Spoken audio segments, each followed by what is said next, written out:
बिस्मिल्लाहिर्रहमानिर्रहीम। Cost and management accounting में हम लोग प्रीवियस लेक्चर में बिल्कुल बेसिक कॉन्सेप्ट्स की डिस्कशन कर रहे थे। जो कॉन्सेप्ट्स इससे पहले आप लोग पीआरसी में पढ़ के आए थे क्यूएम के अंदर, और वो थे हमारे पास कॉस्ट बिहेवियर। बेसिकली हमने देखना था कि हम लोग ब्रेक इवन पॉइंट को किस तरह से कैलकुलेट कर सकते हैं। तो डिटेल डिस्कशन के बाद हम इस रिजल्ट तक पहुंचे कि ब्रेक इवन पॉइंट को फाइंड करने के मल्टीपल फार्मूलाज थे, जिनमें से फर्स्ट हमारे पास था कि profit is equal to zero. Second one हमारे पास है total revenue is equal to total cost. Third one हमारे पास मौजूद था total contribution is equal to fixed cost. Fourth one हमारे पास मौजूद है fixed cost divided by contribution per unit. Then हम लोग इसको यूं भी लिख सकते हैं कि fixed cost divided by selling price minus variable cost.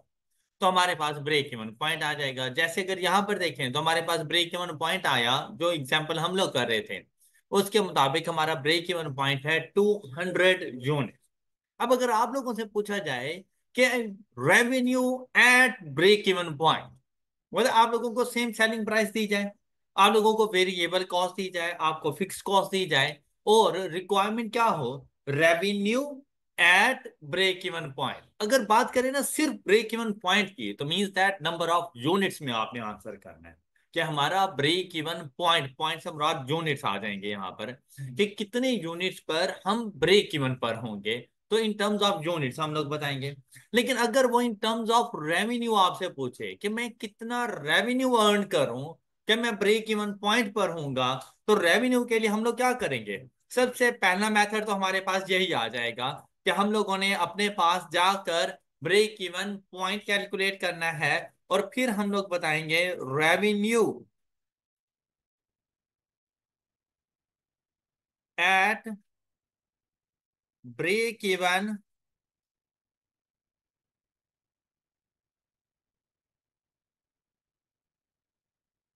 Point. Revenue at break even point, तो ये हम लोग कैसे कैलकुलेट करेंगे। Selling price multiplied by break even units. तो हमारे पास आंसर क्या बन जाएगा। सेलिंग प्राइस हमारे पास कितनी है, 200, multiplied by break even units कितने हैं, 200। The answer is, means that अगर हम लोग 40,000 का रेवेन्यू अर्न करें तो हम लोग ब्रेक इवन पॉइंट पर होंगे। तो अगर यहां पर आपसे ये पूछ लिया जाए the total cost at break even point, तो उसके लिए हम लोग आंसर क्या करेंगे। Total revenue is equal to total cost at break even point. तो भी आप लोगों को अब वैसे तो अगर आप लोग चाहें तो 120 जो वेरिएबल कॉस्ट थी multiplied by break even units 200, plus अगर आप लोग फिक्स कॉस्ट उसमें कर दें तब भी आप लोगों के पास 40,000 ही बन जाएगा। अदरवाइज ब्रेक इवन पॉइंट पर तो ये काम बहुत आसान था, क्या, कि total revenue is equal to total cost, तो यही आपकी टोटल कॉस्ट है। मेरी ये बात आप लोगों को समझ आ चुकी होगी। अच्छा देखिए, हम लोग ना एक डिटेल्ड एनालिसिस इसका करते हैं कि कुछ नंबर ऑफ यूनिट्स हम लोग यहां पर लें, नंबर ऑफ यूनिट, और वो नंबर ऑफ यूनिट्स हैं आप लोगों के पास 150, 200 एंड 250। सेलिंग प्राइस हमारे पास कितनी, 200। वेरिएबल कॉस्ट कितनी है, 120। और फिक्स्ड कॉस्ट हमारे पास कितनी है, 16,000। अब अगर हम लोग इन नंबर ऑफ यूनिट्स पर अपना प्रॉफिट कैलकुलेट करना चाहें, तो प्रॉफिट की कैलकुलेशन के लिए सबसे पहले हमें क्या चाहिए होगा, टोटल रेवेन्यू। और टोटल रेवेन्यू हमारे पास कैसे आएगा, 200 मल्टीप्लाइड बाय, अब इसको ना हम लोग ए का नाम दे देते हैं। हम लोग कॉस्ट अकाउंटिंग में अक्सर ऐसा किया करेंगे, क्योंकि अब सेल प्राइस तो सबके लिए सेम रहेगी नहीं, लेकिन नंबर ऑफ यूनिट चेंज होंगे। तो हर कॉलम के लिए अब हम लोग यहाँ पे क्या करेंगे, 200 मल्टीप्लाइड बाय ए। अब क्या बन जाएगा ये, 200 मल्टीप्लाइड बाय 150। तो 150 यूनिट्स का हमारा टोटल रेवेन्यू कितना आ जाएगा? 30,000। 200 यूनिट्स के लिए टोटल रेवेन्यू, 250 यूनिट्स के लिए टोटल रेवेन्यू। ये बात आपको समझ आ गई? अच्छा, अब इसमें से लेस करेंगे टोटल वेरिएबल कॉस्ट। अब टोटल वेरिएबल कॉस्ट हमारे पास कैसे आएगी? 120 मल्टीप्लाइड बाय, अब 120 multiplied by 150 and the variable cost is 18,000। 200 multiplied bye 120, 250 multiplied by 120, और वेरिएबल कॉस्ट टोटल रेवेन्यू में से लेस होगी। तो हम इन अमाउंट्स को लिखेंगे अपने पास ब्रैकेट्स। हम लोग ना कॉस्ट अकाउंटिंग में मैक्सिमम क्वेश्चन इसी तरह से सॉल्व कर रहे होंगे, कॉलम के साथ लेकर चलेंगे, डिफरेंट नंबर ऑफ यूनिट्स अगर हमें गिवन हो। तो अब यहां पर हमारे पास आ जाएगा टोटल कंट्रीब्यूशन।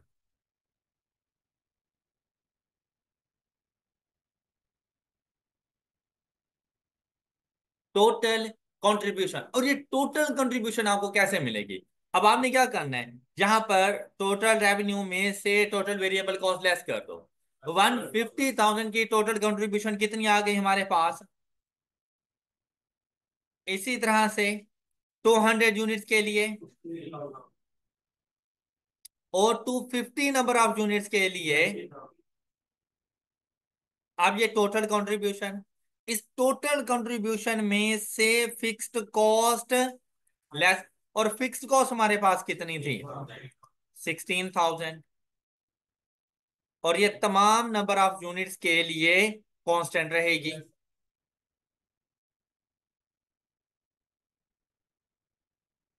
तो अब जो रिजल्ट हमारे पास आएगा वो क्या कहलाएगा? प्रॉफिट, अगर पॉजिटिव है। और अगर, अब देखिए हमें नहीं पता कि रिजल्ट पॉजिटिव है या रिजल्ट, अगर देखो विदाउट ब्रैकेट लिख रहा हूं तो मैं उसे बता रहा हूं कि भाई प्रॉफिट होगा। और अगर वैल्यू ब्रैकेट में आ गई, मतलब कि नेगेटिव आ गई, तो वो क्या कहलाएगी? तो आप इसको इस तरह से लिखा करेंगे कि अगर पॉजिटिव है तो प्रॉफिट, और अगर नेगेटिव है तो लॉस। तो अब यहां पर देखो जो रिजल्ट आपके पास आएगा, आपके पास -4,000, तो आप इसको ब्रैकेट्स में लिखोगे। यहां पर रिजल्ट नील, यहां पे रिजल्ट 4,000। अब अगर आप यहां पे थोड़ा सा गौर करें ना, यही बात हम लोग प्रीवियस लेक्चर में डिस्कस कर चुके थे कि भाई लॉस कब आएगा? जब total contribution less than fixed cost हो। ब्रेक इवन पॉइंट, ये देखें, ये ब्रेक इवन पॉइंट नहीं है कि प्रॉफिट नील। कब होगा? जब total contribution is equal to fixed cost हो। इसी तरह से अगर हम लोग यहां पे बात करें, तो टोटल कंट्रीब्यूशन अगर ग्रेटर देन फिक्स्ड कॉस्ट है तो हमें प्रॉफिट हो जाएगा। यही डिस्कशन हम लोग प्रीवियस लेक्चर में यहां पर कर चुके थे। अब ये आप लोगों को इसका प्रूफ मिल गया। अब अगर आप लोग यहां पे गौर करें ना, तो मैंने आपको ये बता दिया कि ब्रेक इवन पॉइंट पर टोटल रेवेन्यू कैसे कैलकुलेट होगा। ब्रेक इवन पॉइंट पर टोटल रेवेन्यू कैसे कैलकुलेट होगा? ब्रेक इवन पॉइंट कैलकुलेट करेंगे and multiplied by selling price. तो देखिए आप लोगों ने मुझे 40,000 बता नहीं दिया था, और यहां पर देखिए ब्रेक इवन पॉइंट पर मेरा टोटल रेवेन्यू कितना? 40,000। अब हम लोगों ने ना कंट्रीब्यूशन पर यूनिट की टर्म डिस्कस कर ली। M I right? Contribution per unit की टर्म डिस्कस कर ली। इसी के साथ हम लोग ना एक और टर्म डिस्कस किया करते हैं, और वो हमारे पास है contribution to sales ratio.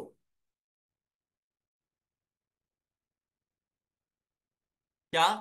C upon S ratio, contribution to sales ratio. C stand for contribution, cost नहीं, कंट्रीब्यूशन टू सेल्स रेशो।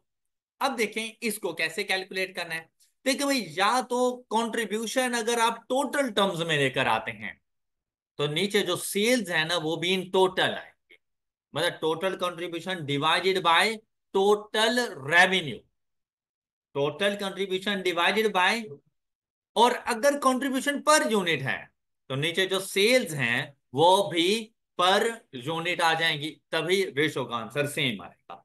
मतलब अगर आप लोग देखें तो मेरे पास सेलिंग प्राइस है 200, वेरिएबल कॉस्ट है 120, तो मेरे पास कंट्रीब्यूशन क्या बनेगी 80, कंट्रीब्यूशन क्या बनेगी 80। तो इसको कैलकुलेट करना होगा तो मैं क्या करूंगा 80 डिवाइडेड बाय सेल, इस 80 की कंट्रीब्यूशन के लिए मुझे कितने की सेल्स करनी पड़ी, एक यूनिट है तो 200 की सेल्स करनी पड़ी, 80 divided by 200 contribution per unit, तो नीचे जो सेल्स हैं वो अभी तो पर यूनिट आएंगे, तो पर यूनिट सेल्स मतलब रेवेन्यू, और वो 200 का था। All right. अच्छा, अगर अब मैं यहां पर चलता हूं आगे, आप लोग देखें 80 डिवाइडेड बाय 200 करके जरा आंसर फाइंड करें, 0.4। अच्छा अब देखिएगा 150 यूनिट्स की कंट्रीब्यूशन कितनी है, 150 यूनिट्स की कंट्रीब्यूशन कितनी है, अगर मैं यहां पर 12,000 करूं ना, तो आप डिवाइडेड बाय ये 12,000 की कंट्रीब्यूशन के लिए मुझे कितने का रेवेन्यू अर्न करना पड़ा, डिवाइडेड बाय 30,000, तब देखिए आंसर कितना आ रहा है 0.4। तो कोई फर्क नहीं है। अब भाई मैं अगर 16,000 डिवाइडेड बाय 40 करूं तब भी सेम है, मैं 20,000 डिवाइडेड बाय 50,000 करूं तब भी आंसर सेम है। यही वजह है कि जब हम लोग सी अपॉन एस रेशो देखते हैं ना तो हम लोग पर यूनिट पे चले जाते हैं। आप टोटल के साथ भी कर सकते हो, लेकिन मोस्टली हम लोग क्या करते हैं पर यूनिट। तो पर यूनिट पर आए तो आंसर क्या मिला 0.4।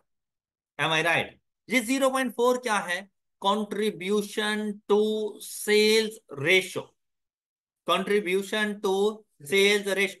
जब हम लोग बात करते हैं ना परसेंटेज की तो बेस बनाते हैं 100, जब बात करते हैं परसेंटेज की तो बेस बनाते हैं, जब बात करते हैं ना रेशो की तो बेस बनाते हैं 1। ये दोनों में डिफरेंस है, रेशो में और परसेंटेज में जो डिफरेंस है वो है उनकी बेस का, कि अगर आप 1 को बेस बनाएंगे तो जो रिजल्ट आएगा वो रेशो कहलाता है, और अगर 100 को बेस बनाएंगे और जो रिजल्ट आएगा वो परसेंटेज कहलाता है। अब 0.4 आपको क्या बताता है, 0.4 बता रहा है कि अगर 1 रुपए की सेल करते हो ना तो उसमें से 0.4 की कंट्रीब्यूशन है, 0.4 की किस में कंट्रीब्यूशन, प्रॉफिट में कंट्रीब्यूशन, 1 रुपए की सेल्स की प्रॉफिट में कंट्रीब्यूशन है। और राइट, मतलब फिक्स्ड कॉस्ट अब इसमें से लेस होगी तभी जाके प्रॉफिट आएगा ना, तो ये कंट्रीब्यूशन बढ़ती जाएगी, ये फिक्स्ड कॉस्ट इसमें से लेस होगी टोटल कंट्रीब्यूशन में तो आपको प्रॉफिट मिल जाएगा। अगर मैं चाहूं तो मैं इसको ना इन टर्म्स ऑफ परसेंटेज कन्वर्ट कर सकता हूं, रेशो को क्या मल्टीप्लाइड बाय 100। तो जैसे ही मैं मल्टीप्लाइड बाय 100 करूंगा तो मेरे पास आंसर क्या आ जाएगा 40%। और जब मैंने बात की ना परसेंट की, तो मींस दैट अगर 100 रुपए की सेल्स करता हूं ना तो 40 रुपीज की कंट्रीब्यूशन होगी, तो जब 200 रुपए की करूंगा तब, तो वही तो लिखा हुआ था। बात क्लियर हो गई, मीनिंग क्लियर है। सी अपॉन एस रेशो आप लोग फाइंड कर लोगे।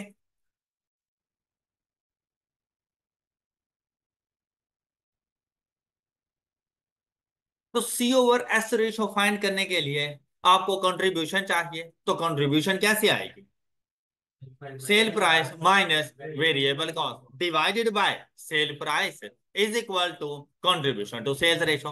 अब बात औकात ऐसा होगा कि कंट्रीब्यूशन टू सेल रेशो के लिए सेल प्राइस वेरिएबल कॉस्ट आपको दे देगा, आप contribution to sales ratio find कर लेंगे। लेकिन अक्सर ऐसा होगा कि मुझे सेल प्राइस चाहिए होगी और वो मुझे कंट्रीब्यूशन टू सेल्स रेशो दे देगा, तो मैं जाकर इस फार्मूले से सेल प्राइस को फाइंड कर सकता हूं, मैं कंट्रीब्यूशन पर यूनिट को फाइंड कर सकता हूं। मतलब इन तीनों में से ना कोई सी एक वैल्यू मिसिंग कर देगा, तो वो मिसिंग वैल्यू जाकर मुझे फाइंड करनी होगी ताकि मैं अपनी कैलकुलेशन को आगे बढ़ा सकूं। अब बात ये आती है कि भाई कंट्रीब्यूशन का तो हमें पता चल गया था कि हमने कहाँ पे यूज करना है, कहाँ यूज करना था। तो कैलकुलेट ब्रेक इवन पॉइंट कैसे? Fixed cost divided by contribution per unit, break even point आ गया था। और अगर वही मैंने ब्रेक इवन इन रेवेन्यू बताना हो तो मैं क्या करता था? Number of unit multiplied bye selling price. तो ब्रेक इवन इन रेवेन्यू आ जाता था। किसी को डाउट? तो हम लोग ये देखते हैं कि भाई कंट्रीब्यूशन टू सेल्स रेशो हम लोगों ने क्यों फाइंड किया है।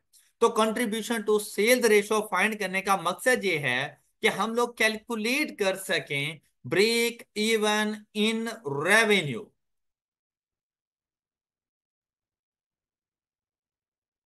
ब्रेक इवन इन, और ये ब्रेक इवन इन रेवेन्यू अब कैसे आएगा?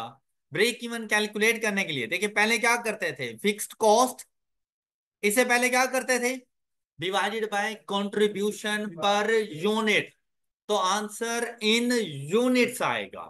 लेकिन अगर fixed cost divided by contribution to sales ratio करोगे तो आंसर इन रेवेन्यू आएगा। देखो चेक करके देखते हैं, हमारी फिक्स्ड कॉस्ट क्या थी? 16,000 divided by contribution to sales ratio is equal to, तो क्या हमने यही नहीं कहा था कि ब्रेक इवन पॉइंट पर total revenue is 40,000? Got it? तो जब रेवेन्यू आ गया है तो क्या नंबर ऑफ यूनिट्स नहीं फाइंड करके दे सकते? कैसे फाइंड करके दे सकते हैं? कि देखो यूनिट्स आए थे तो रेवेन्यू कैलकुलेट कर लिया था। तो जब रेवेन्यू आ गया है तो क्या यूनिट्स नहीं फाइंड करके दे सकते? कैसे फाइंड करके देंगे? Break even point in units. तो ये हमारे पास कैसे आएगा? ये कैसे आएगा? Revenue divided by sale price. Revenue is 40,000, sale price is, and the break even point is units, और ये रुपीस। किसी को कोई डाउट? अब तक हमारा जितना भी फोकस था ना वो ब्रेक इवन पॉइंट पर था। तो ब्रेक इवन पॉइंट का आप रेवेन्यू भी बता सकते हैं, ब्रेक इवन पॉइंट का आप नंबर ऑफ यूनिट्स भी बता सकते हैं। लेकिन अगर कभी आपसे ये पूछ लिया जाए कि revenue at any point, revenue at any point, any point से मुराद मतलब कोई भी नंबर ऑफ यूनिट्स पर रेवेन्यू क्या होगा? कोई भी नंबर ऑफ यूनिट्स पर रेवेन्यू क्या होगा? अब देखें बेसिकली क्या होगा, sale price multiplied bye number of unit. तो इतनी आसानी से तो आपसे नहीं पूछेगा ना कि सेल प्राइस दे दो नंबर ऑफ यूनिट्स दे दे। तो लाने बात है यूनिट्स तो वो बताएगा कि revenue at 150 number of units, revenue at 250 number of units. Units तो बताएगा आपको लेकिन सेल प्राइस नहीं देगा, आपको फिक्स्ड कॉस्ट बताएगा और साथ में आप लोगों को कंट्रीब्यूशन बताएगा कि पर यूनिट कंट्रीब्यूशन, ऑलराइट, या कंट्रीब्यूशन टू सेल्स रेशो बता देगा। अब आपने क्या करना है ये देखिए, revenue at any point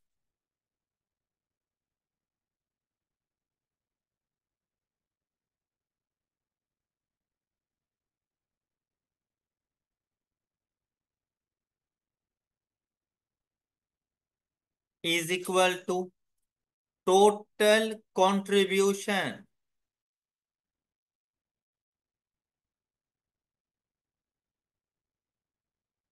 eight that point, total contribution at that point divided by contribution to sales ratio।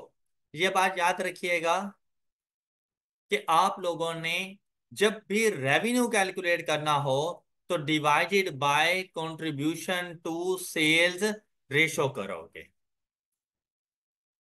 Okay. Suppose उसने आपसे कहा कि 150 नंबर ऑफ यूनिट्स पर रेवेन्यू क्या होगा। तो देखो 150 नंबर ऑफ यूनिट्स के लिए टोटल कंट्रीब्यूशन क्या आ रही थी, देखो जरा। 150 नंबर ऑफ पर यूनिट कंट्रीब्यूशन कितनी है, 80। तो 150 नंबर ऑफ यूनिट्स पर टोटल कंट्रीब्यूशन कितनी होगी, 80 मल्टीप्लाइड बाय 150, कितनी, 12,000। तो 12,000 डिवाइडेड बाय 0.4। जरा देखो आंसर क्या आ रहा है आप लोगों के पास, कितना, 30,000। तो चेक करो क्या 150 नंबर ऑफ यूनिट्स पर आपका रेवेन्यू 30,000 नहीं था।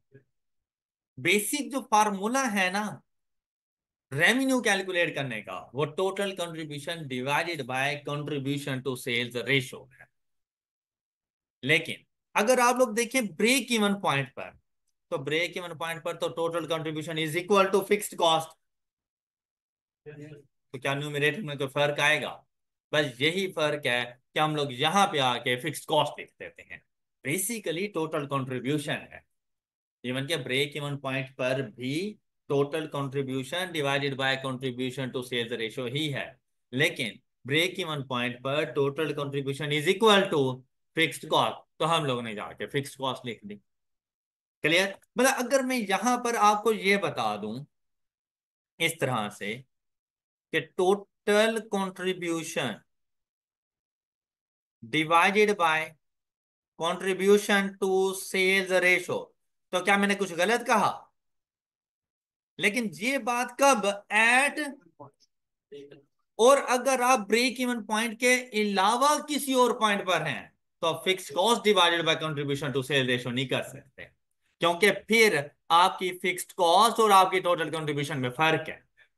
तो ऐसी सिचुएशन में total contribution divided by contribution to sales ratio. I hope कि यहां तक की सारी बात आप सब बच्चों को क्लियर हो चुकी है। अच्छा, अब अगर मैं ये सारी चीजें ग्राफ के जरिए आप लोगों को रिप्रेजेंट करूं तो इसकी ग्राफिकल रिप्रेजेंटेशन होगी कुछ इस तरह से।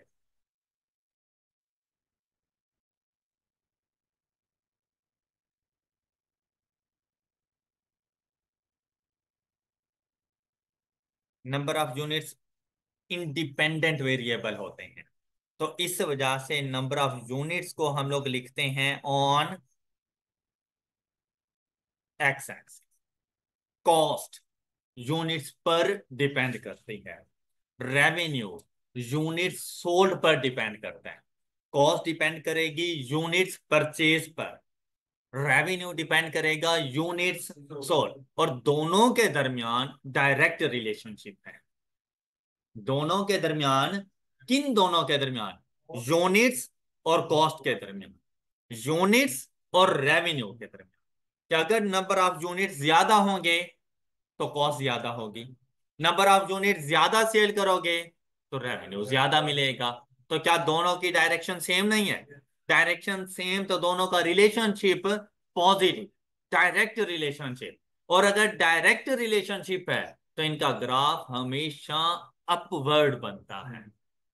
तो कॉस्ट का ग्राफ और आप लोगों के पास रेवेन्यू का ग्राफ हमेशा अपवर्ड बनेगा, और अगर अपवर्ड बनेगा तो स्लोप पॉजिटिव होती है। ऑलराइट, क्यूएम कोऑर्डिनेट सिस्टम, उसमें सारी ये बातें बताई गई थी।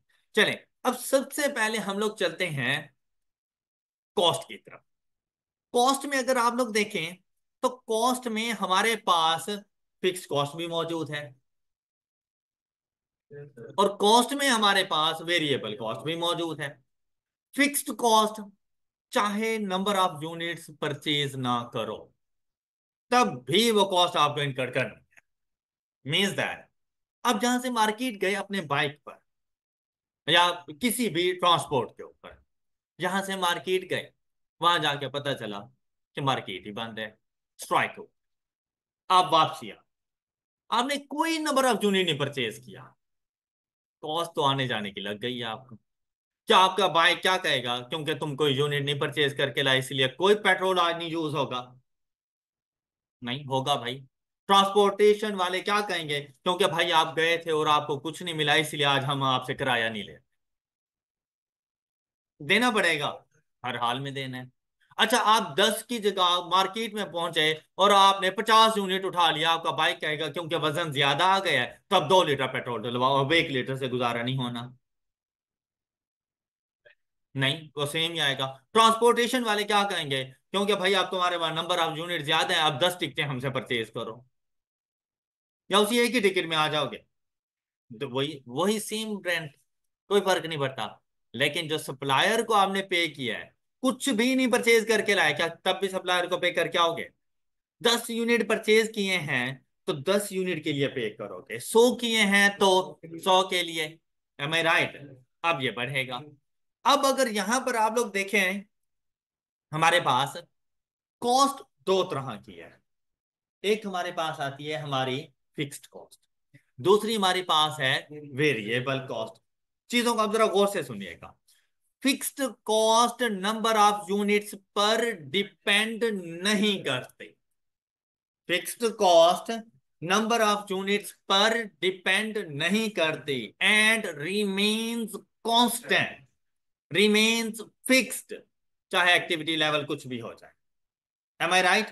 तो आप लोगों ने इसका जो ग्राफ बनाना है ना, वो ये बनेगा straight line parallel to X axis. यहां पर होगी आपकी फिक्स्ड कॉस्ट। मेरी बात समझ आ गई है? 0 एक्टिविटी लेवल, तब भी ये कॉस्ट देनी है। 100 एक्टिविटी लेवल, तब भी ये कॉस्ट देंगे। 200 का एक्टिविटी लेवल, ये कॉस्ट आपको बियर कर। बात क्लियर हो गई सब बच्चों को? किसी को डाउट? अच्छा, अब अगर कोई यूनिट परचेज करोगे तो आप लोगों को वेरिएबल कॉस्ट भी इनकर करना। वेरिएबल कॉस्ट या टोटल कॉस्ट का जो ग्राफ है, वो कभी भी पॉइंट ऑफ ओरिजिन से स्टार्ट नहीं होता। कौन सा ग्राफ? टोटल कॉस्ट का ग्राफ, वेरिएबल कॉस्ट का नहीं। टोटल कॉस्ट का ग्राफ कभी भी पॉइंट ऑफ ओरिजिन से स्टार्ट नहीं। ये जो ग्राफ है ना, ये फिक्स्ड कॉस्ट का है। यहां पर आप लोगों के पास मौजूद होती हैं रुपीस।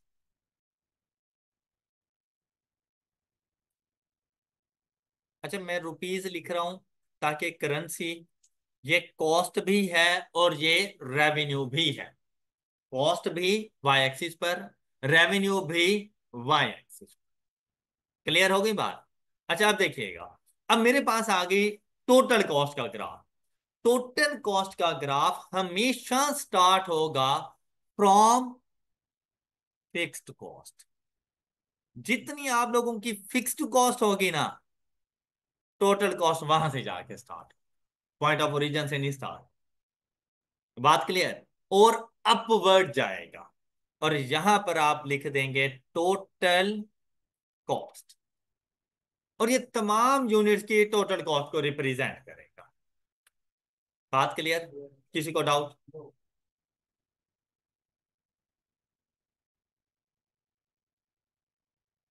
अच्छा, अगर मैं अलग से ग्राफ बना रहा होता ना, ये देखें, सिर्फ आपको समझाने के लिए एक अलग से हम ग्राफ बनाते हैं। ये मेरे पास एक आ गया, यहाँ पे यूनिट्स, और यहाँ पर अभी कॉस्ट की बात हो रही है तो मैं कॉस्ट लिख देता हूँ, और ये कॉस्ट है हमारे पास रुपीस। अगर मैं यहाँ पे ग्राफ बना रहा होता सिर्फ टोटल वेरिएबल कॉस्ट का, अभी ऊपर जो मैंने ग्राफ बनाया ना, ये टोटल वेरिएबल का कॉस्ट नहीं है, ये टोटल कॉस्ट का ग्राफ है। अगर मैंने ग्राफ बनाना होता ना सिर्फ टोटल वेरिएबल कॉस्ट, तो वेरिएबल कॉस्ट से क्या मुराद है? नंबर ऑफ यूनिट्स के इंक्रीज करने से कॉस्ट इंक्रीज हो जाएगी, राइट? तो पॉइंट ऑफ ओरिजिन से स्टार्ट और अपवर्ड जा। क्लियर? मतलब यूं समझ लें कि अगर हमारी फिक्स कॉस्ट नील हो, अगर हमारी फिक्स कॉस्ट नील हो तो टोटल कॉस्ट भी इधर ही से स्टार्ट होती है, लेकिन ऐसा होता नहीं है। हमें कुछ ना कुछ फिक्स कॉस्ट बेयर करनी पड़ती है, तो वो नील नहीं होती। तो टोटल कॉस्ट का ग्राफ वाई एक्सिस पर फिक्स्ड कॉस्ट से स्टार्ट होगा, जबकि टोटल वेरिएबल कॉस्ट का ग्राफ पॉइंट ऑफ ओरिजिन से स्टार्ट होगा। ये है टोटल। जी आप देखें, टोटल कॉस्ट क्या होती है? The sum of fixed cost plus total. तो जैसे ही अब देखें, इसी वेरिएबल कॉस्ट में जब ये फिक्स कॉस्ट ऐड की तो टोटल कॉस्ट बन नहीं गई। अब देखिए, अगर मैं यहां पर आपसे कहूं कि मेरे पास ये एक एक्टिविटी लेवल है, से दैट ये वाला,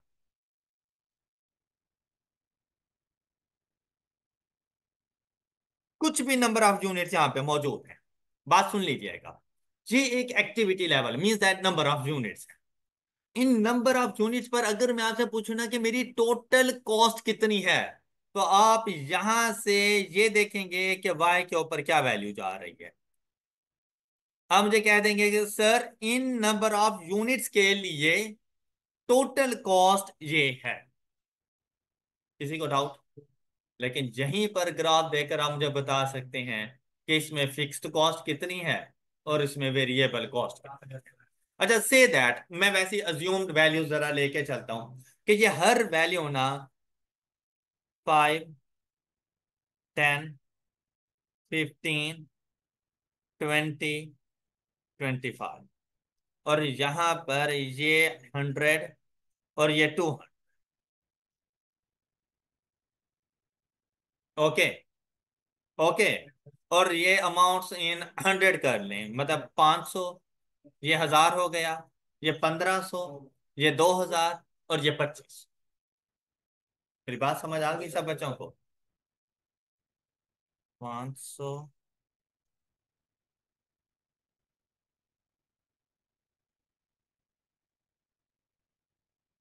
चलिए अब क्लियर हो गया। अच्छा अब देखें, ग्राफ से सारी इंफॉर्मेशन मिल जाएंगे। अब ये ग्राफ आपसे क्या कह रहा है? ये ग्राफ आपको बता रहा है 200 यूनिट्स की टोटल कॉस्ट 2500 है। All right. लेकिन इस 2500 में तो फिक्स कॉस्ट भी शामिल होगी, इस 2500 में तो टोटल वेरिएबल कॉस्ट भी शामिल होगी। तो आपने देखना है कि भाई हमारा टोटल कॉस्ट का ग्राफ कहां से स्टार्ट हो रहा है।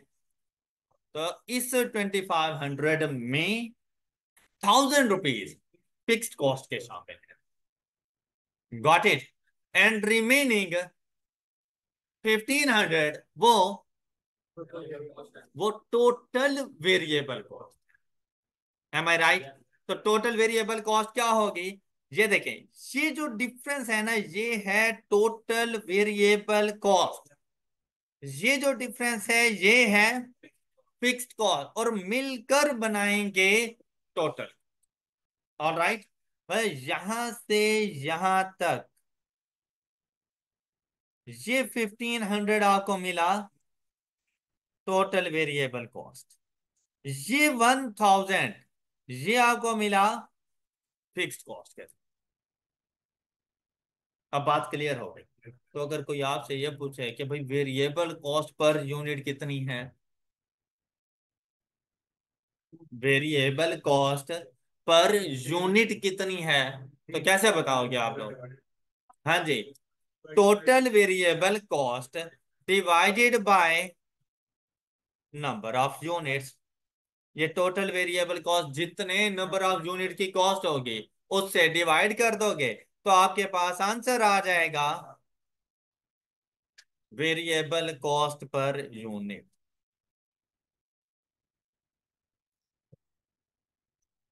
क्लियर हो गई बात? क्या अब आप लोगों को देखो, रिवर्स कैलकुलेशन ना हो गई।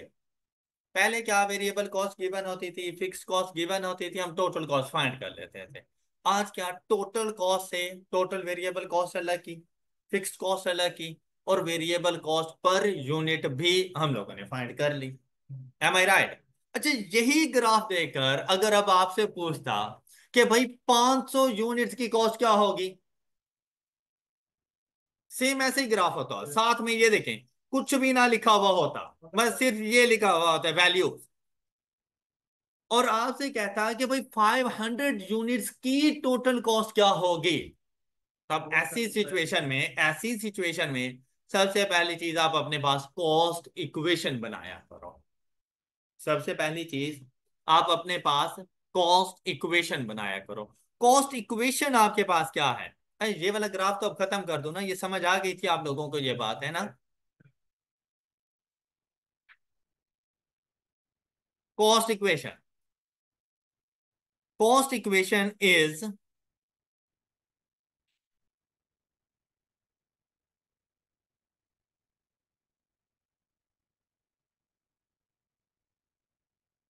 y is equal to M X plus C. यहां पर y से क्या मुराद है? Total cost. क्या ये चीज भी आप लोगों ने पढ़ी हुई नहीं है? जी। m से क्या मुराद है? Variable cost per unit. x से क्या मुराद है? Number of units. और c से क्या मुराद है?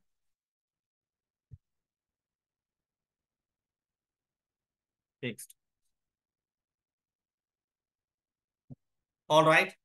तो अच्छा, अब जैसे ही आप लोगों ने ये ग्राफ देखा, तो इस ग्राफ की मदद से आपने बनानी है ये इक्वेशन। अब ये इक्वेशन क्या बनेगी? y इज इक्वल टू, हाँ जी, m की वैल्यू। m से मुराद वेरिएबल कॉस्ट पर यूनिट। तो पर यूनिट वेरिएबल कॉस्ट कितनी थी? 7.5 x plus fixed cost. Cost equation बन गई। अब चाहे जो मर्जी नंबर ऑफ यूनिट्स के लिए आपसे कॉस्ट पूछे, अगर उसने आपसे पूछ ली find the cost of 500 units, तो अब हम क्या करेंगे? 7.5 into plus 1000 is equal to, हाँ जी, 4750। ये 500 यूनिट्स की टोटल कॉस्ट पर। बात क्लियर हो गई सब बच्चों? किसी को डाउट? ये थी हमारे पास कॉस्ट का ग्राफ। अब इसी के साथ बनता है रेवेन्यू। फिर जितने नंबर ऑफ यूनिट्स हम लोगों ने परचेज किए, हमने उनको सेल भी तो करना है, रेवेन्यू का ग्राफ बनेगा। लेकिन अगर मैं कोई भी नंबर ऑफ यूनिट सेल ना करूं, तो क्या मुझे कोई रेवेन्यू मिलेगा? नहीं। तो रेवेन्यू का जो ग्राफ होता है ना, टोटल रेवेन्यू का ग्राफ, वो हमेशा पॉइंट ऑफ ओरिजिन से स्टार्ट और अपवर्ड मूव करेगा। ये ग्राफ आएगा कुछ इस तरह से।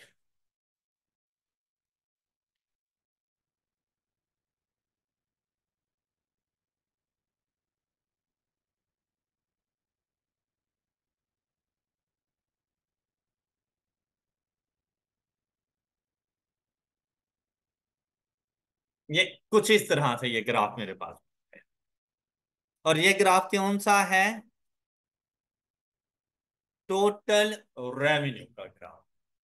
अच्छा, अब जरा गौर से देखिएगा इधर। अगर यही ग्राफ मैं आपको दूं और आपसे पूछूं कि मैं सेलिंग प्राइस क्या चार्ज कर रहा हूं, मैं सेलिंग प्राइस क्या चार्ज कर रहा हूं, तो आप मुझे कैसे बताएंगे? अब मैंने आपको ये ग्राफ दे दिया, सिंपली मैंने आपसे कहा कि मुझे बताओ कि मैं सेलिंग प्राइस कितनी चार्ज कर रहा हूं। तो आप कैसे फाइंड करोगे कि मैं सेलिंग, देखो मैंने नहीं बताया अभी, ग्राफ में से देख। अब बताओ कि मैं सेलिंग प्राइस कितनी चार्ज कर रहा हूँ। जी, बोले।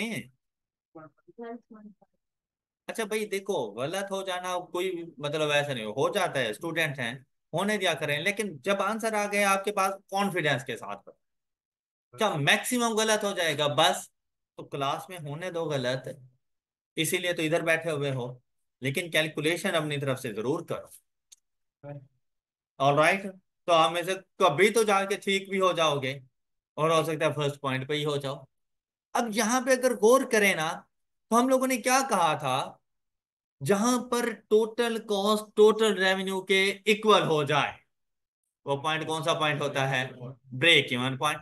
तो आप लोग यहाँ पे थोड़ा सा गौर करें, तो ऐसा नहीं है कि जैसे इस पॉइंट पर, ये थोड़ा सा इधर उधर हो गया है, ये इस पॉइंट पर मेरा टोटल रेवेन्यू टोटल कॉस्ट के इक्वल है। किस पॉइंट पर, एट 200 नंबर ऑफ यूनिट्स। तो अगर टोटल रेवेन्यू टोटल कॉस्ट के इक्वल है, तो मेरा ब्रेक इवन पॉइंट क्या हो गया, 200 number of units. All right, तो 200 नंबर ऑफ यूनिट्स पर टोटल कॉस्ट कितनी, तो टोटल रेवेन्यू कितना, तो 2500 रेवेन्यू है 200 नंबर ऑफ यूनिट्स का। ऑलराइट, तो एक यूनिट का रेवेन्यू कितना होगा, 2500 divided by 200 is equal to 12.5। बात क्लियर हो गई, कोई डाउट किसी को, 12.5 done. Total revenue divided by number of, अब आप लोग कंट्रीब्यूशन पर यूनिट भी बता सकते हैं, and the contribution per unit is 12.5 minus 7.5 is equal to 5। Contribution per unit आ गई। अब आपसे पूछे किसी भी नंबर ऑफ यूनिट्स पर टोटल कंट्रीब्यूशन, तो आप लोगों ने मल्टीप्लाई कर देना है नंबर ऑफ यूनिट्स के साथ, तो क्या आपको टोटल कंट्रीब्यूशन मिल नहीं जाएगी। बात क्लियर, बात क्लियर, चलिए गुड, शाबाश।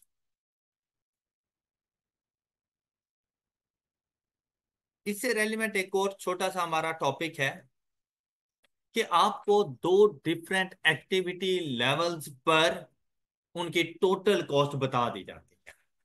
दो डिफरेंट एक्टिविटी लेवल्स पर उनकी टोटल कॉस्ट बता दी जाएगी, और आपसे पूछा जाएगा पॉइंट कॉस्ट इक्वेशन, या साथ में फिर सेलिंग प्राइस देकर ब्रेक इवन पॉइंट, या कोई भी इस किस्म की इंफॉर्मेशन पूछी जाएगी। इसमें सबसे पहला और इंपॉर्टेंट पॉइंट है कि उस टोटल कॉस्ट को वेरिएबल कॉस्ट और फिक्स्ड कॉस्ट अलग अलग कर, तो उसको अलग अलग कैसे किया जाएगा। क्वेश्चन होगा कुछ इस तरह से, the total cost of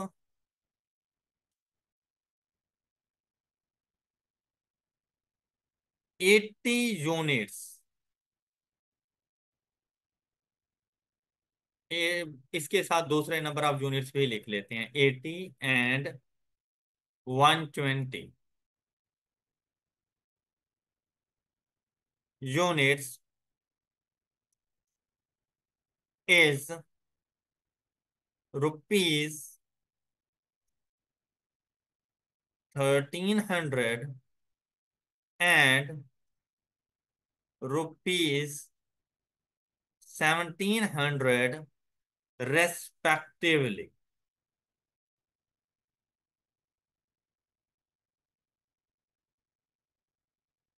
find cost equation.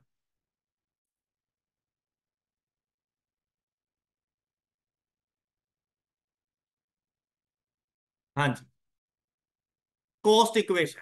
अब पहली चीज, कॉस्ट इक्वेशन क्या है हमारे पास, y इज इक्वल टू, अब अगर मैंने इक्वेशन बतानी है तो वेरिएबल्स एज इट इज रहेंगे, मतलब y की जगह पे y ही रहेगा, और मेरे पास x की जगह पर x ही रहेगा। ऑल राइट, तो मुझे दो चीजों की जरूरत है, कौन कौन सी, m और c की मुझे जरूरत है। m से मुराद वेरिएबल कॉस्ट पर यूनिट, और c से मुराद फिक्स, जबकि मेरे पास क्या है, टोटल कॉस्ट। मेरे पास क्या है, टोटल कॉस्ट। तो इट मींस दैट 80 यूनिट्स की टोटल कॉस्ट, 120 यूनिट्स की टोटल कॉस्ट 17। बात क्लियर हो गई। तो अब मैंने ये देखना है कि 1300 में फिक्स्ड कॉस्ट कितनी है, तो जितनी फिक्स्ड कॉस्ट 1300 में होगी उतनी ही सेवन, क्योंकि फिक्स है ना, 1700 में भी उतनी ही होगी। और साथ में मैंने देखना है कि variable cost per unit, am I right. अब इसको फाइंड करने के मल्टीपल मेथड्स हैं, लेकिन आप इसी चीज में अगर गौर करें, नंबर ऑफ यूनिट को किससे डिनोट करते हैं हम लोग,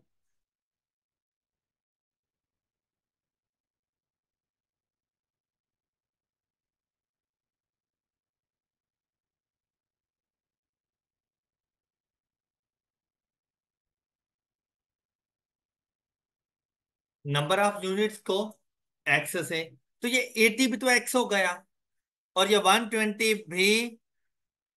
तो कॉस्ट को किससे डिनोट करते हैं? टोटल कॉस्ट को। तो ये वाई हो गया, और ये भी। अब अगर मैं आपसे पूछूं कि मुझे एक्स की वैल्यू बताओ, 80 बताओगे या 120 बताओगे? तो थोड़ा सा कंफ्यूज नहीं हो गए कि भाई एक्स की कौन सी वैल्यू बताएं? तो अब हम क्या करेंगे, फर्स्ट वैल्यू को, सेकंड वैल्यू को, तो फर्स्ट वैल्यू x1 की कॉस्ट को और x2 की कॉस्ट को, ये बात समझ आ गई होगी। और भाई कॉस्ट इक्वेशन में जाओ और पुट कर दो। इसके लिए टोटल कॉस्ट इक्वेशन क्या बनेगी?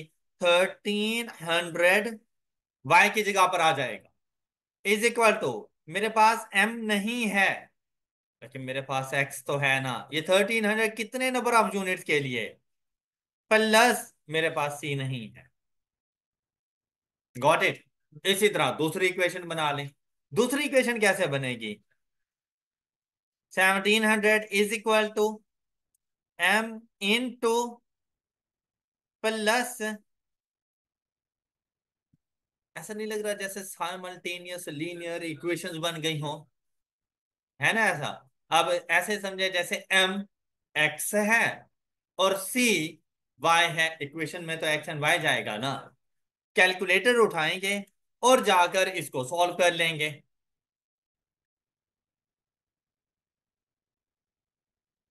मॉड की 5 नंबर, इक्वेशन में गए 1 नंबर, इसमें a की जगह पर आएगा 80, b की जगह पर आएगा 1, और c की जगह पर आएगा फिर सेकेंड इक्वेशन। अब a की जगह पर आएगा प्लस c की जगह पर, और ये b की जगह पर 1 और c की जगह पर। अब जाके इसको सॉल्व कर लें। तो x की वैल्यू 10, और मेरे पास x से क्या मुराद था? बेसिकली ये मुझे वेरिएबल कॉस्ट पर यूनिट मिल गए, और y की वैल्यू 500, और ये यहां पर y से क्या मुराद है? Fixed cost. और फिक्स्ड कॉस्ट कितनी आ गई मेरे पास? और कॉस्ट इक्वेशन क्या बन गई? y is equal to 10x plus, ये कॉस्ट इक्वेशन बन गई है। कोई प्रॉब्लम? अच्छा, ये फर्स्ट मेथड था। इसका एक और मेथड भी है सॉल्व करने के लिए। और सेकंड मेथड क्या है कि आप इसकी मदद से ना पॉइंट बना लें। जैसे हम लोग कोऑर्डिनेट सिस्टम में पॉइंट बनाते हैं, पॉइंट बना लें। और पॉइंट कैसे बनाया जाता है? X comma Y. एक्स से मुराद नंबर ऑफ यूनिट्स। अब जहां से उठाएं नंबर ऑफ यूनिट्स कितने, इस 80 की कॉस्ट, ये एक पॉइंट बन गया एक्स एंड वाई। मतलब एक्स एंड एक्स का पॉइंट नहीं बना लें, एक्स एक पॉइंट नंबर ऑफ यूनिट उसकी टोटल कॉस्ट। और फिर दूसरा पॉइंट आपके पास बन जाएगा एड। अच्छा आप देखो भाई, एम से मुराद वेरिएबल कॉस्ट पर यूनिट है अगर कॉस्ट इक्वेशन है। लेकिन वैसे तो ये वेरिएबल कॉस्ट, वेरिएबल कॉस्ट मतलब स्लोप ऑफ द इक्वेशन होती है। तो आपने ना यहाँ पर स्लोप का फार्मूला यूज कर लेना है। स्लोप का फार्मूला कैसे? M is equal to y2 minus divided by x2 minus, तो यहां से आंसर आ जाएगा। तो फर्स्ट मेथड से भी यही नहीं आया था? अच्छा, मेरे ख्याल से फर्स्ट मेथड ज्यादा इजी नहीं था। अच्छा, अब यहां से आप लोग पता है क्या करो, अब अभी तो आपके पास वेरिएबल कॉस्ट पर यूनिट आई है, अभी फिक्स कॉस्ट आपने फाइंड करनी है। अब क्या करेंगे, दोनों में से कोई सा एक पॉइंट पिक करें। दोनों कोई सा भी एक पॉइंट, क्योंकि दोनों पे फिक्स कॉस्ट इक्वल है। से दैट ये वाला फर्स्ट पॉइंट। अब इसको दोबारा वही कॉस्ट इक्वेशन में पुट करो, तो आपके पास वैल्यू क्या बनेगी? 1300 is equal to 10 into plus अब यहां से जाके फिक्स कॉस्ट फाइंड कर लो।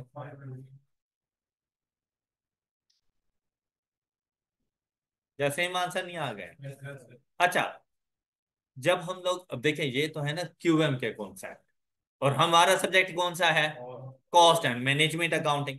काम यही करेंगे, लेकिन इस मेथड का नाम है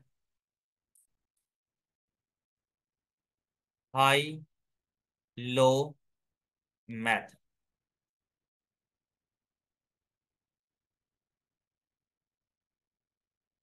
high low method. High low method से क्या मुराद? कि दो डिफरेंट एक्टिविटी लेवल्स पर उनकी टोटल कॉस्ट गिवन, कि यहां पर आपको ये देखें, यूनिट्स कॉस्ट, यूनिट्स कितने और कॉस्ट कितनी। अच्छा, मैंने तो ये दो एक्टिविटी लेवल लिए ना, आपके पास तीन चार पांच एक्टिविटी लेवल्स हो सकते हैं। मतलब 80 नंबर ऑफ यूनिट्स की कॉस्ट, 90 नंबर ऑफ यूनिट्स की cost, 100, 110 and 120 number of units की कॉस्ट। इस तरह से आपको दे सकता है कॉस्ट एंड मैनेजमेंट अकाउंटिंग। आपने सबको नहीं देखना, आपने देखना है उनमें से high and low. High activity level कौन सा है और लो एक्टिविटी लेवल,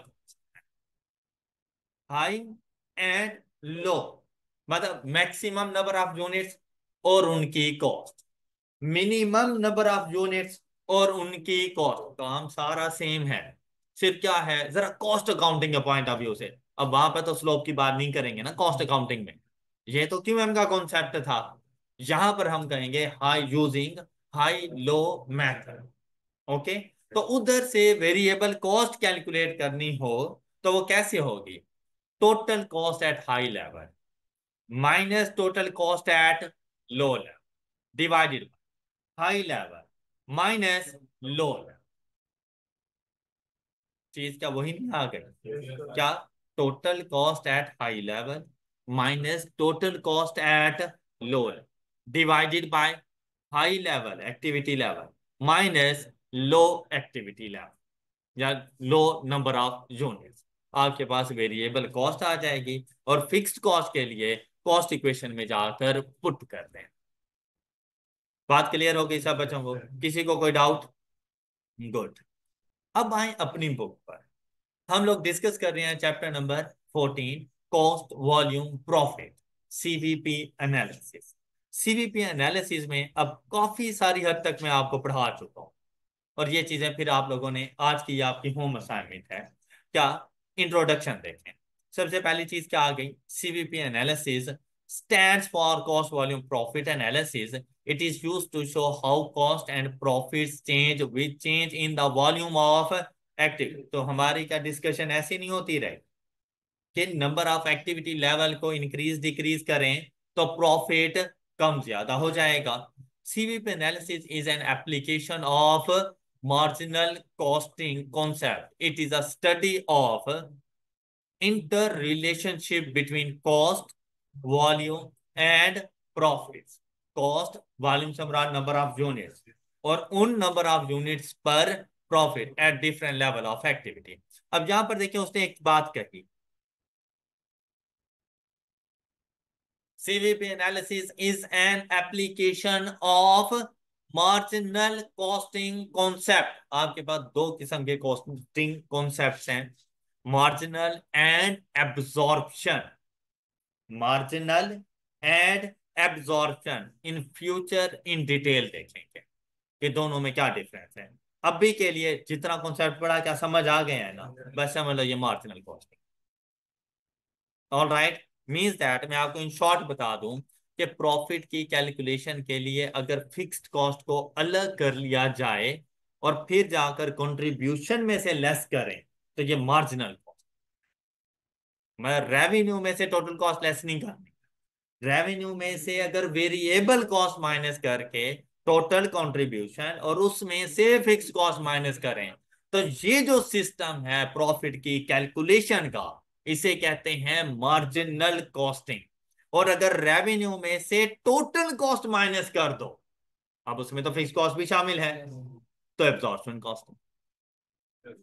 बस इतना सा फर्क है कि फिक्स्ड कॉस्ट अगर इकट्ठे माइनस करने के बाद रिजल्ट्स तक पहुंचते हो तो एब्जॉर्प्शन कॉस्ट है, और अगर फिक्स्ड कॉस्ट अलग कर दो और पहले सिर्फ वेरिएबल कॉस्ट को माइनस करते हो तो मार्जिनल। ऑल राइट, बाकी इन डिटेल इनसे रेलेवेंट क्वेश्चन सॉल्व करेंगे, पूरा एक चैप्टर है ये मार्जिनल एंड एब्जॉर्प्शन कॉस्टिंग, तो इन डिटेल हम वहां पर जाकर देखेंगे। अच्छा, फिर देखें अजम्पशन इन सीवीपी एनालिसिस। ये अजम्पशन ये आप लोगों ने पढ़ लेनी है, एक मरतबा इसको आप लोगों ने जस्ट रीड कर लेना है, उसके अलावा कोई जरूरत नहीं है। फिर बात आ रही है कंट्रीब्यूशन की, तो क्या आपने कंट्रीब्यूशन पढ़ नहीं लिया? कैसे आएगा? Contribution is a key concept, contribution is measured as, तो क्या कर नहीं लिया था आप लोगों ने? ये उसने इलिस्ट्रेशन दे दी, सेल्स में से वेरिएबल कॉस्ट लेस की तो, उसमें से फिक्स कॉस्ट लेस की तो प्रॉफिट। तो हम क्या कह रहे हैं, total contribution is equal to contribution per unit multiplied by, तो क्या हमने पढ़ नहीं लिया? अब यहां पर सिर्फ आप लोगों ने इसकी रीडिंग करनी है, आपका चैप्टर कंप्लीट हो जाएगा। नेक्स्ट देखो इधर, many problems solved using CVP analysis using their contribution per unit। contribution per unit को कैसे डिनोट करेगा वो? CPU। तो ये सेंट्रल प्रोसेसिंग यूनिट ना समझ लेना, कॉस्ट में हम इसको क्या कहेंगे? Contribution per unit. और द CS, और CS से क्या मुराद है? Contribution to sales ratio.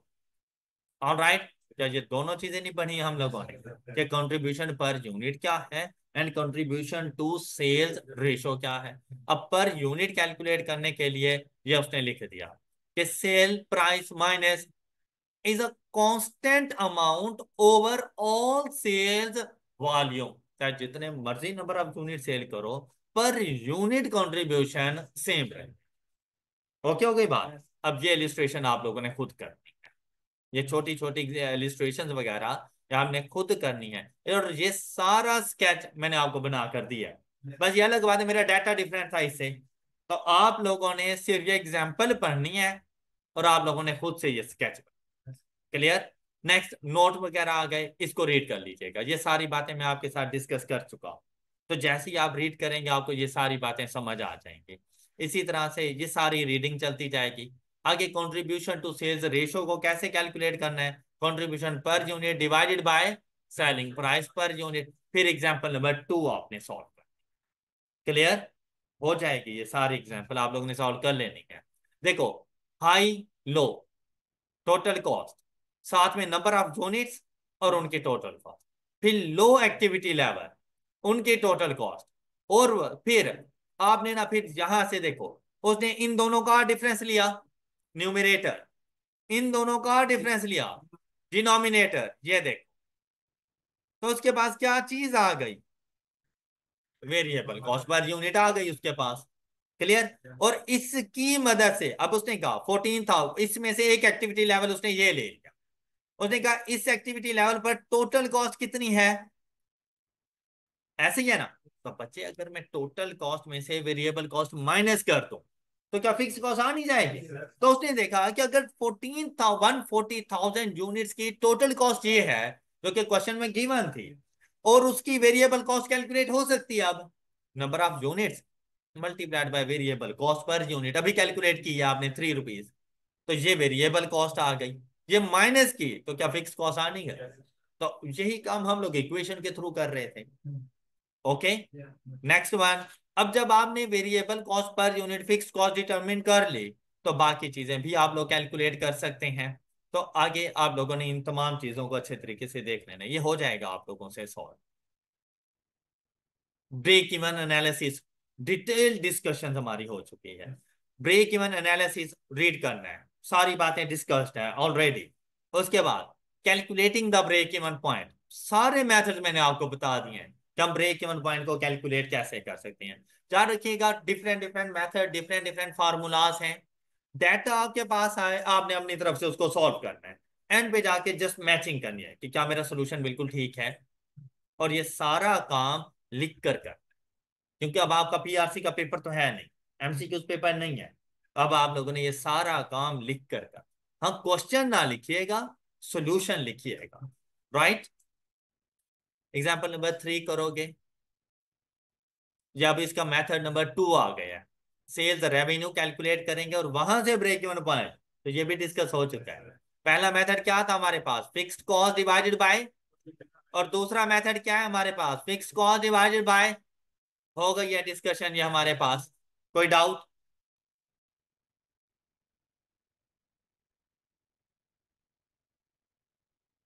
ऐसे ही, ऐसे ही बेसिकली डेरिवेशन ही है इनकी, लेकिन वो डेरिवेशन हमारे सिलेबस का पार्ट नहीं है ना, तो हमें उसके ऊपर टाइम वेस्ट करने की जरूरत नहीं है। हाँ ऐसे ही है, आपने जस्ट ये फार्मूला याद रखने हैं कि fix cost divided by contribution per unit आ जाए तो ब्रेक इवन इन यूनिट, और fix cost divided by contribution per contribution to sales ratio आ जाए तो वो भी है ब्रेक इवन, लेकिन इन टर्म्स ऑफ, तो यूनिट्स को रेवेन्यू में और रेवेन्यू को यूनिट्स में कन्वर्ट किया जा सकता है। अब ये चीज डिपेंड करेगी कि फिक्स कॉस्ट के साथ आपको कंट्रीब्यूशन गिवन है या फिक्स कॉस्ट के साथ आपको contribution to sales ratio given है, और पूछ क्या रहा है आप लोगों से। ऑल राइट जी, एग्जाम्पल नंबर 4 सॉल्व कीजिएगा। अब यही इनकी छोटी छोटी प्रैक्टिसेस हैं ताकि आप लोगों के आज के ये वाले सारे कॉन्सेप्ट्स क्लियर हो सकेंगे, और छोटे छोटे क्वेश्चन हैं और आपको इनके ऊपर कुछ ज्यादा टाइम नहीं लगने वाला। अच्छा, अब ये 60,000 के लिए और 80,000 के लिए material, labour, factory overhead, administrative expenses उसने सारे आपको बता दिए, और उनसे रेलिवेंट अब देखें उसने टोटल कॉस्ट भी कैलकुलेट की, वेरिएबल कॉस्ट भी कैलकुलेट की, और साथ में उसने फिक्स कॉस्ट भी देख ली। अब जैसे इस एग्जांपल को देखोगे आपको समझ आ जाएगी। फिर पढ़ते हुए, सेल्फ स्टडी करते हुए कोई ऐसा पॉइंट या कोई ऐसी लाइन, कोई ऐसा कॉन्सेप्ट आपको समझ नहीं आया, आपने अपने पास नोट कर लेना, उसको हाईलाइट कर लेना है, ताकि आप नेक्स्ट डे सबसे पहले इनमें से मुझसे क्वेश्चनिंग करो। फिर हम लोग नेक्स्ट टॉपिक की तरफ चलेंगे। तो पहला जो टाइम होगा ना स्टार्ट, वो आपका क्वेश्चनिंग सेशन। ऑल राइट, वैसे मुझे उम्मीद है आपको सारे कॉन्सेप्ट क्लियर हो जाएंगे, आपके बहुत ज्यादा क्वेश्चन नहीं होंगे, लेकिन अगर हो तो शर्माना नहीं है, क्वेश्चनिंग करने में नो हेसिटेशन, क्वेश्चनिंग आके करो, पूछो। कोई कॉन्सेप्ट नहीं समझ आया, कोई एग्जाम्पल नहीं समझ आई, तो आके यार आपने पूछ लिया, क्लियर। लेकिन मैं चाहता हूं कि आप में ना जरा क्रिएटिविटी आए, जरा एक कॉन्फिडेंस आए कि आप एक न्यू, आपके पास आप कॉन्सेप्ट आ गया कि अब आप एक न्यू क्वेश्चंस को, अनसीन क्वेश्चंस को आप लोग सॉल्व करते जा रहे हैं और आपको आंसर मिल। ऑल राइट जी, मार्जिन ऑफ सेफ्टी मैंने अभी आपको नहीं पढ़ा, तो आप लोगों ने अभी यहीं तक एग्जाम्पल नंबर 6 तक रहना है। ये एग्जाम्पल नंबर सॉरी 5 है, ये एग्जाम्पल नंबर 5 तक, और अपनी स्टडी टेक्स्ट में पेज 481 तक आप लोगों ने अच्छी तरह से इसकी रीडिंग करके आनी है। नेक्स्ट लेक्चर में मैं आप लोगों को margin of safety, target profits etcetera, इन चीजों के बारे में मैं आपको आपके साथ डिस्कस करूंगा। आज के लिए इतना ही, अपना बहुत सा ख्याल रखिएगा, नेक्स्ट लेक्चर में मिलते हैं, अल्लाह हाफ़िज़।